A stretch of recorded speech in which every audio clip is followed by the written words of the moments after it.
L'édition est présentée par Romain Villard. Bonsoir, bienvenue dans votre 20h le JT.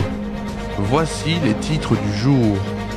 Une info France et internationale, le Sénat rejette le traité CETA de libre-échange entre l'UE et le Canada. Nous verrons bien sûr ce que l'on sait sur les cyberattaques et des menaces d'attentats qui ont visé une cinquantaine de lycées d'Île-de-France. L'info locale ce soir avec l'ancienne hôpital de Tournon qui va faire place à un ensemble immobilier.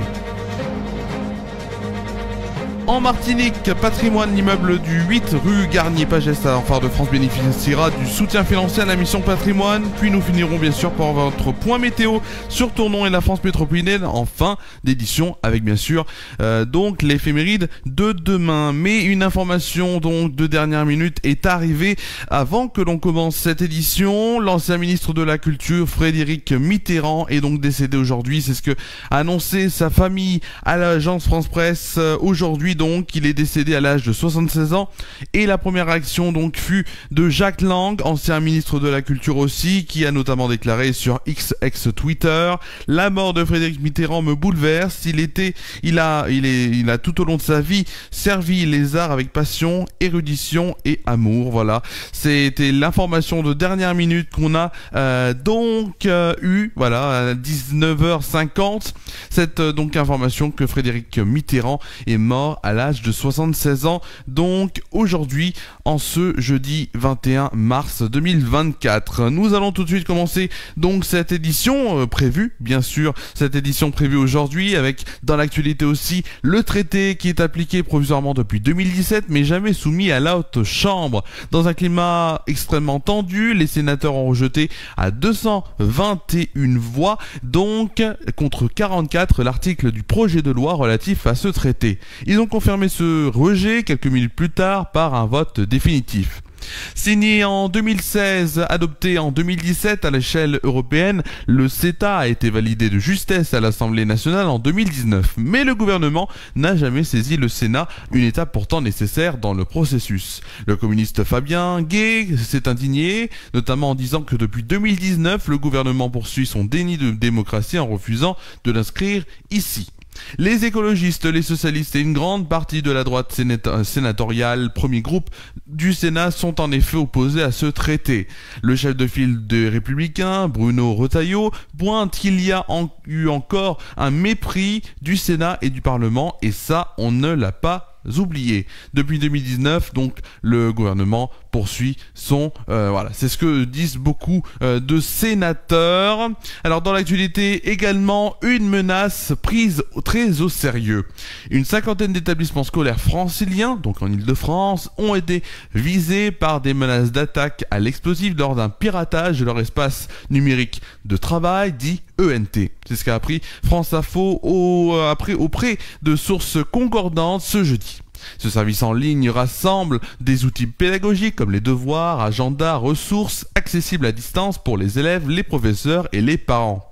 Alors on va résumer ce que l'on sait sur ce piratage qui a provoqué la suspension de l'ensemble de l'ENT des lycées d'Île-de-France et pour lequel le parquet de Paris a ouvert une enquête. L'auteur ou les auteurs de cette cyberattaque ont créé un site frauduleux visant à pirater l'ENT, ce qu'a avancé la région Île-de-France. À la suite de cette opération, des mails frauduleux ont été envoyés à des lycéens d'Île-de-France avec des menaces d'attentats islamistes à partir d'hier mercredi, c'est ce qu'a détaillé la région.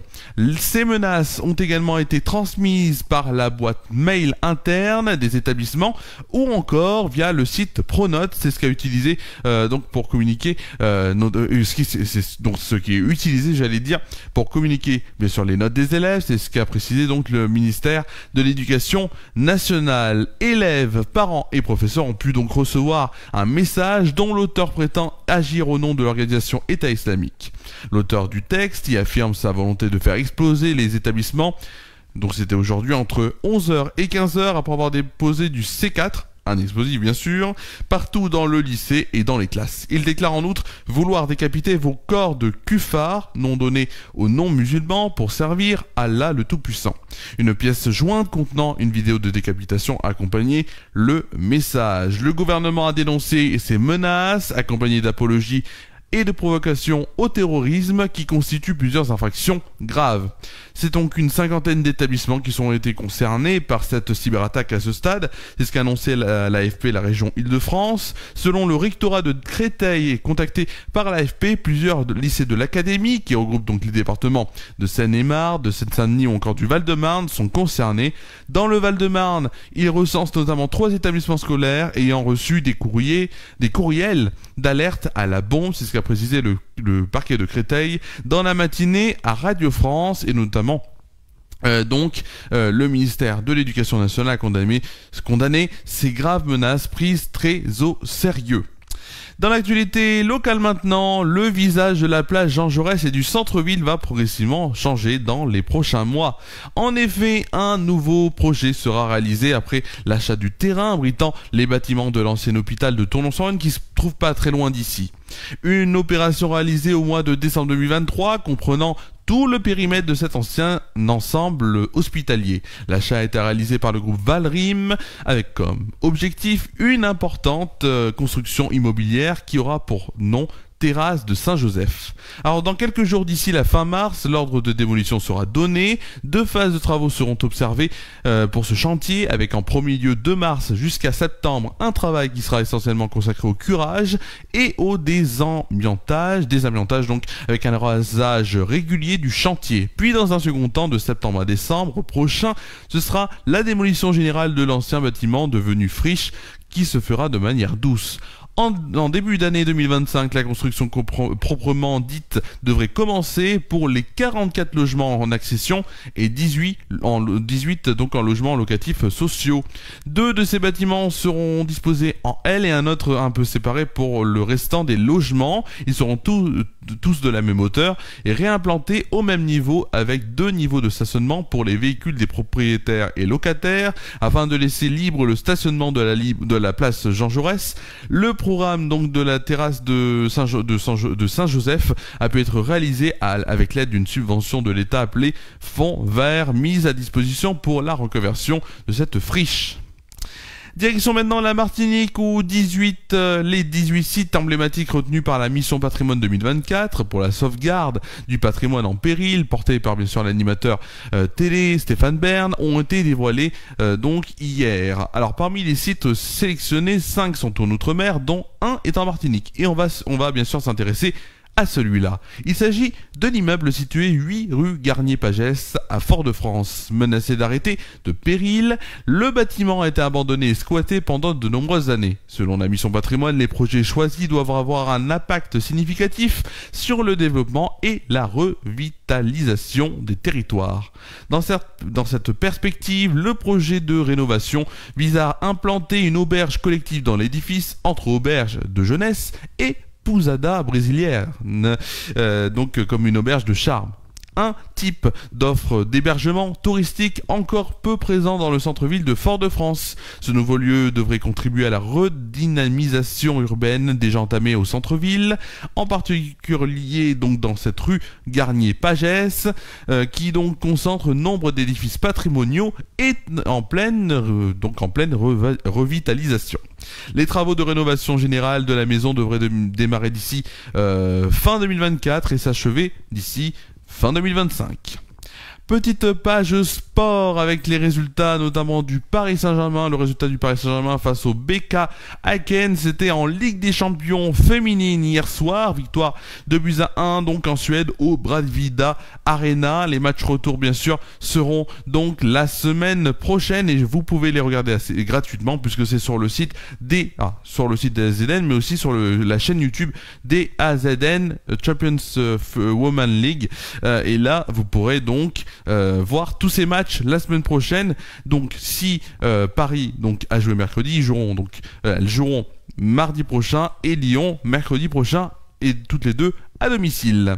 Enfin aussi les matchs de barrage pour l'Euro 2024 vont se jouer ce soir. Un match s'était même déjà joué et c'est terminé il y a quelques minutes entre la Géorgie et le Luxembourg. Donc avec il y a même la victoire de la Géorgie face au Luxembourg. La Géorgie donc qui va peut-être pouvoir se qualifier pour l'Euro 2024 qui se déroulera bien sûr en Allemagne du 14 juin au 14 juillet prochain. Sachant aussi qu'à 20h45, il y aura donc la Pologne face à l'Estonie, le Pays de Galles face à la Finlande, Israël, Islande, Bosnie-Herzégovine, Ukraine ou encore Grèce face au Kazakhstan. Tous ces matchs sont à voir en clair dans un multiplex proposé par la chaîne L'équipe. Je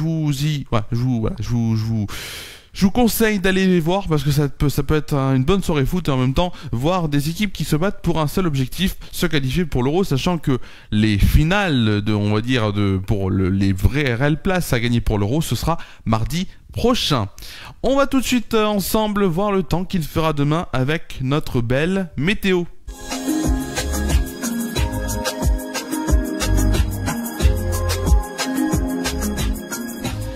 Et je vais vous dire quelque chose. Profitez de demain, c'est juste ça que je peux vous dire.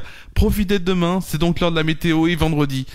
Donc demain, c'est un vendredi qui s'annonce comme plutôt encore agréable, avec un ciel ensoleillé dès demain matin, 14 degrés de moyenne. Pour l'après-midi, le temps sera légèrement nuageux, un ciel voilé sera présent, mais toujours avec beaucoup de soleil, 22 degrés de moyenne et au plus haut de la journée, 22 degrés aussi. On n'ira pas plus haut, ça sera déjà la bonne dernière journée avec de telles températures. On va bien sûr voir demain pourquoi. Passons quand même tout de suite à la météo en France métropolitaine pour demain matin. Donc demain matin, voilà. Demain matin avec la carte qui s'affiche, donc les nuages bas sont nombreux sur le quart nord-ouest alors que le soleil souvent voilé domine ailleurs. À noter des entrées maritimes et un temps gris sur le Pays Basque. Les températures pour demain matin en moyenne dans les grandes villes, 6 degrés à Strasbourg, 3, Orléans, Dijon et Limoges, 8 degrés pour Brest, Nantes, Cherbourg, Lille, Rouen et Paris, 10 degrés pour Toulouse, Marseille et Ajaccio. Pour le plus froid, il fera 5 degrés à Aurillac et pour le plus chaud, 12 degrés pour Biarritz, Perpignan et Montélimar.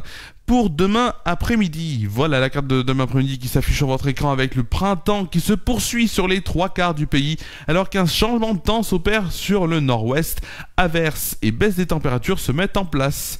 Pour les températures de demain après-midi, 14 degrés à Rouen et Charleville-Mézières, 18 degrés pour Nantes, Orléans et Paris, 20 degrés pour Dijon, Bourges et Aurillac, 23 degrés pour Lyon, Montélimar et Perpignan. Pour le plus froid, il fera 11 degrés à Cherbourg et pour le plus chaud, la température la plus chaude sera à Toulouse avec une température incroyable de 25 degrés.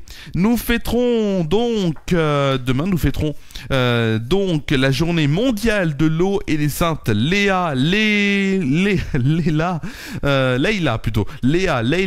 Lia ou encore Lila. Le soleil se lèvera à 6h48 et se couchera à 19h07. Nous gagnerons ainsi 4 minutes de soleil. Et le dicton pour demain, en mars les vaches au pré, si ce n'est pour manger, c'est pour s'y gratter. C'est la fin de cette page météo.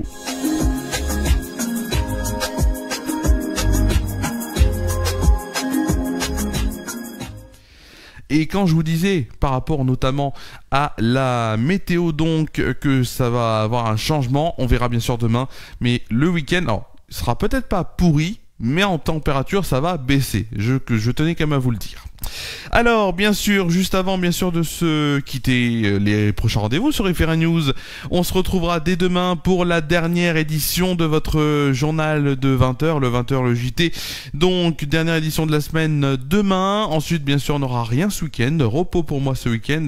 Et donc, mardi, on se retrouvera, bien sûr, avec notre traditionnel Bienvenue chez Romain, l'émission hebdomadaire qui revient et qui sera de retour sur Déclic Radio 101.1 sur la bande FM, déclicradio.fr sur Internet, ou encore sur cette même page Facebook FR1 News en direct vidéo, sachant qu'en plus, alors c'est pas une interview que je vais faire en direct, je vous le précise, mais je vais interviewer Thibaut Gaillard, donc qui s'occupe d'un groupe de supporters.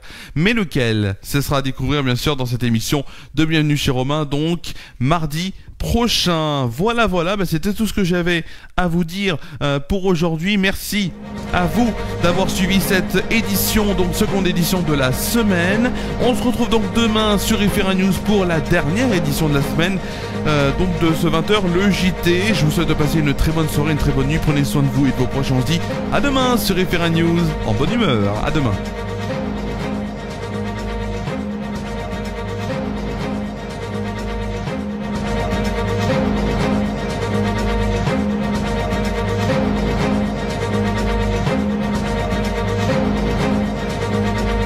Cette émission a été présentée et préparée par Romain Villard.